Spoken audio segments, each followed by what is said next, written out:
Hello friends, मैं doctor Kajal Mangukiya, gynaecologist, obstetrician and IVF specialist from Orchid hospital and IVF centre Surat. आपका स्वागत है हमारे ऑर्किड पेशेंट्स अवेयरनेस सीरीज़ में। और आज जो टॉपिक मैं लेकर आई हूँ वह है नॉर्मल डिलीवरी को पेनलेस कैसे किया जाता है। क्योंकि आपने भी सुना होगा और काफ़ी लोग आते हैं हॉस्पिटल में तो बताते हैं कि मैम डिलीवरी का जो पेन होता है वो वर्स्ट पेन होता है एक लेडी के लिए। तो काफ़ी लोगों में ऐसे भी डर रहते हैं कि अगर हमारी जो डिलीवरी है वो बहुत ही पेनलेस होगी तो उसकी वजह से वो लोग प्रेगनेंसी कंसीव करने में भी डिले करते हैं। तो आइए आज जानते हैं सूरत के senior most anaesthetist doctor Rajesh Shah sir के पास से अबाउट पेनलेस डिलीवरी क्या होता है और उसके रिलेटेड डिटेल में चर्चा करते हैं। Welcome sir to our Orchid patients awareness series में। और सर आज हम बात करने वाले हैं और आपसे हमें जानना है कि painless delivery basically painless delivery का मतलब क्या है सर? पेनलेस डिलीवरी जैसे कि उसके डेफिनेशन में ही या उसके प्रोनाउंसिएशन में ही उसका पूरा वो बताया गया है। उसका मतलब है पीड़ा रहित प्रसूति। जो बच्चा जन्म देने की प्रक्रिया है, जो मदर को बच्चा जन्म देने के लिए एक बार दर्द शुरू होता है एट द टर्म, और वो दर्द शुरू होने के बाद 10-12 घंटे का जो समय होता है दर्द का, उस समय को दर्द रहित पीड़ा रहित करना, उसे पीड़ा रहित प्रसूति बताया जा सकता है। सर और मैं जानना चाहती हूँ आपसे कि और क्या क्या डिफरेंट वेज रहते हैं पेनलेस डिलीवरी करवाने के लिए? पेनलेस डिलीवरी के लिए काफ़ी सारी प्रक्रिया अवेलेबल है। जैसे कि एपिड्यूरल एनाल्जेसिया, ये जो है एपिड्यूरल एनाल्जेसिया उसको गोल्ड स्टैंडर्ड माना जाता है।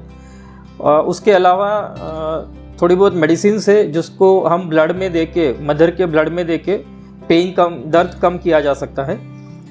जैसे ओपियोइड मेडिसिन होते हैं उसका कंटिन्यूस इन्फ्यूज़न लगाया जा सकता है। केटामिन करके जो एक मेडिसिन आता है उसका लो डोज दे के भी दर्द कम किया जा सकता है। एपिड्यूरल एनाल्जेसिया, बाइलेटरल पैरावर्टेब्रल ब्लॉक्स दिए जा सकते हैं। बच्चे का जो जन्म देने का रास्ता होता है वहाँ पे भी जो दर्द की नस होती है उसको भी लास्ट स्टेज में दोनों तरफ से इंजेक्शन दे के ब्लॉक किया जा सकता है, तो वो लास्ट स्टेज वाला दर्द भी कम किया जा सकता है इस तरह। और हिप्नोटाइजेशन वो हालांकि बहुत कम अवेलेबिलिटी है और इतना ज़्यादा नहीं ऑप्शन अवेलेबल है, बट दैट इज़ वो भी एक मोड ऑफ अवेलेबिलिटी है। तो इतने सारे अवेलेबल रास्ते हैं जिससे हम प्रसूति को पीड़ा रहित बना सकते हैं। Thank you sir. सर ने बहुत ही अच्छे से बताया हमें कि और दूसरे क्या क्या वेज हैं पेनलेस डिलीवरी करवाने के लिए। जैसे सर ने बताया कि लाफिंग गैस जो नाइट्रोजन सो जो लाफिंग गैस है, ओपियोइड्स वगैरह के जो मेडिसिन रहते हैं, लेकिन यह सब में जो मोस्ट इफेक्टिव वे है सर, आई थिंक वो epidural analgesia, that is a most effective way. Sir और मैं जानना चाहती हूँ कि what is the basic difference between epidural anaesthesia and epidural analgesia? Anaesthesia and analgesia, ये दो शब्द को समझना जरूरी है। एनाल्जेसिया का अर्थ होता है कि दर्द कम करना या दर्द बंद करना, बट वो एनेस्थेसिया का मतलब होता है कि जब आपके शरीर के ऊपर कुछ सर्जरी किया जाता है या नाइफ रखा जाता है उस टाइम भी दर्द नहीं होना चाहिए। एनाल्जेसिया में ये नहीं होता है। एनाल्जेसिया में अगर नाइफ रखा जाए तो दर्द होगा, बट जो पेन बिना नाइफ के होता है वो कंट्रोल करने के लिए जो मोड यूज़ किया जाता है उसको एनाल्जेसिया बोलते हैं। ओके, सो सर उसका मतलब है कि जो सिजेरियन सेक्शन होता है उसमें कौन सा एनास्थेसिया देते हैं? बेसिकली जो डिफरेंस है कि पेनलेस डिलीवरी में जो एनास्थेसिया दिया जाता है और सिजेरियन में जो एनास्थेसिया दिया जाता है, वो दोनों के बीच में क्या डिफरेंस रहता है? सिजेरियन और पेनलेस डिलीवरी ये दोनों को अगर कंबाइन करके एक टर्मिनोलॉजी बताना हो तो उसको बोलते हैं सेंट्रल न्यूरैक्शियल ब्लॉक। इसका मतलब होता है कि स्पाइनल कॉर्ड के सराउंड इंजेक्शन देना। बट अब स्पाइनल कॉर्ड के सराउंड भी दो जात के स्पेस होते हैं। एक स्पेस जो होता है जिसमें स्पाइनल कॉर्ड के सराउंड पूरा एक पानी होता है, CSF बोलते हैं उसको, जो स्पाइनल कॉर्ड को कंटिन्यूस बात करता रहता है, और उसके पहले वाला जो स्पेस होता है उसको एपिड्यूरल स्पेस बोलते हैं। अगर हम एपिड्यूरल स्पेस में इंजेक्शन देते हैं तो उसको एपिड्यूरल एनाल्जेसिया बोला जाता है, और उसी में से एनेस्थीसिया भी दिया जा सकता है। बट सामान्य तरीके से जब ओनली सिजेरियन करना होता है, जहाँ पे एपिड्यूरल एनाल्जेसिया दिया नहीं गया होता है, तो उस समय हम सीधा स्पाइनल एनेस्थीसिया जिसको बोलते हैं, जो स्पाइनल कॉर्ड के अराउंड जो फ्लूइड होता है उसके अंदर जाके इंजेक्शन देते हैं। तो उसमें एनेस्थीसिया देने के बाद सिजेरियन हो सकता है। एपिड्यूरल एनाल्जेसिया के लिए जो डोज दिया जाता है उसमें सिजेरियन नहीं हो सकता, उसमें दर्द बंद हो सकता है। बट अगर सिजेरियन की ज़रूरत पड़ी बाद में, ये प्रोसीजर करने के बाद दर्द का जो 8-10 घंटा होता है, उस दौरान एक स्टेज पे कभी भी सिजेरियन करने की ज़रूरत अगर पड़ती है तो उसी एपिड्यूरल कैथेटर से हम डोज कॉन्सेंट्रेशन को अलग तरीके से देके उसमें एनेस्थीसिया में कन्वर्ट कर सकते हैं। ओके सर, काफ़ी लोगों के सवाल होते हैं कि रीढ़ की हड्डी में इंजेक्शन देते हैं तो उसके बाद कमर में दर्द शुरू हो जाता है, तो सर आपका इसके बारे में क्या कहना है सर? एक तो रीढ़ की हड्डी मीन्स ये काफ़ी पत्थर जैसा होता है। कोई भी हड्डी को अगर आप देखते हो तो या पत्थर या लकड़े जैसा होता है, तो उसके अंदर कभी कोई निडल जाएगी नहीं, उसके अंदर कोई इंजेक्शन दे नहीं सकते। ये एक बेसिक थिंग है।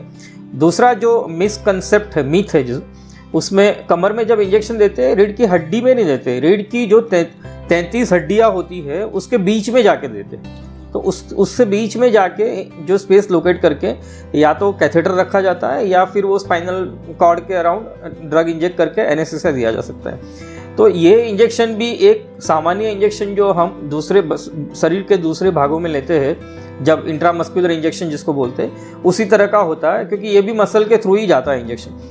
अब रही बात दर्द होने की, तो दर्द में ऐसा है कि भाई डिलीवरी या तो pregnancy itself is a condition कि जहाँ पे हार्मोनल चेंजेस बहुत ज़्यादा होते हैं, जो बॉडी के हार्मोनल चेंजेस होने की वजह से मदर के मसल्स और लिगामेंट्स जो होते हैं वो रिलैक्स होते हैं और उसमें तनाव कम होता है, उसकी वजह से दर्द होता है। तो इसको डिलीवरी के बाद एक्सरसाइज करके दूर किया जा सकता है।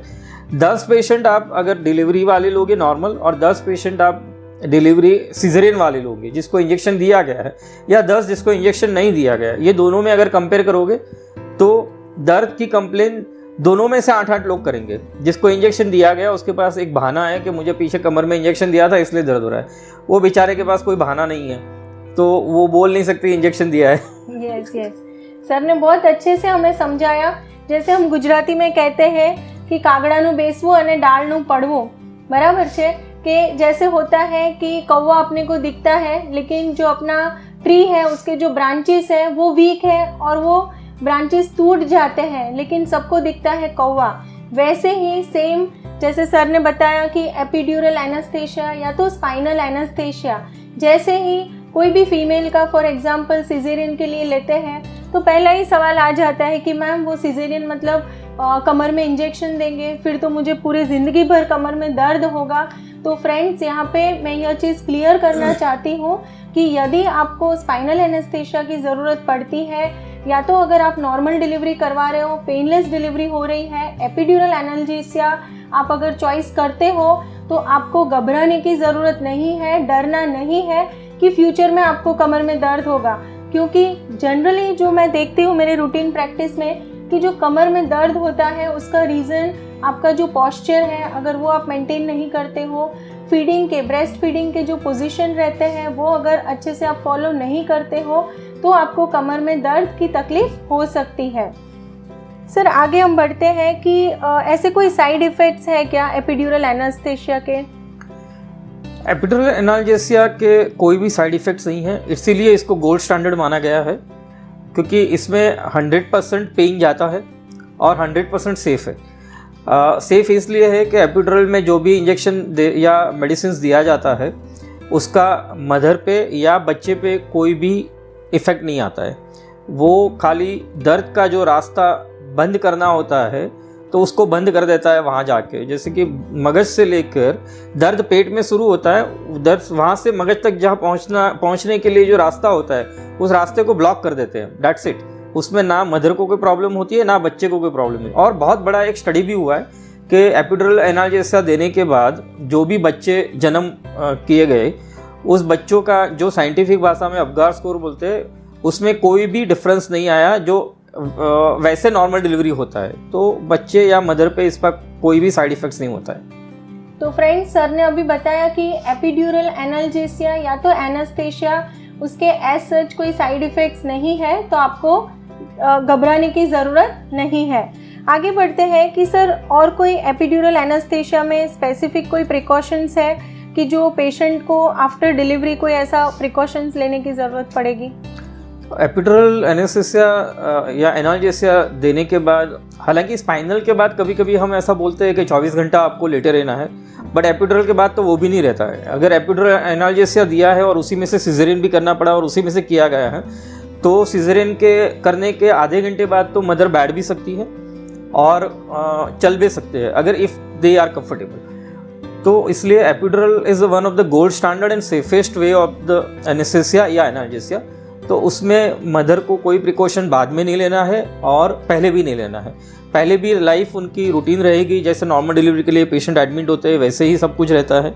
और अगर एपिड्यूरल एनाल्जेसिया दिया गया तो देने के बाद भी पूरा नॉर्मल रहेगा, क्योंकि एपिड्यूरल एनाल्जेसिया के साथ मदर चल भी सकती है, यूरिन पास करना हो वो भी उनका नॉर्मल रहता है, खाना पीना नॉर्मल रहता है, तो कहीं कोई रिस्ट्रिक्शन या कुछ भी नहीं होता है।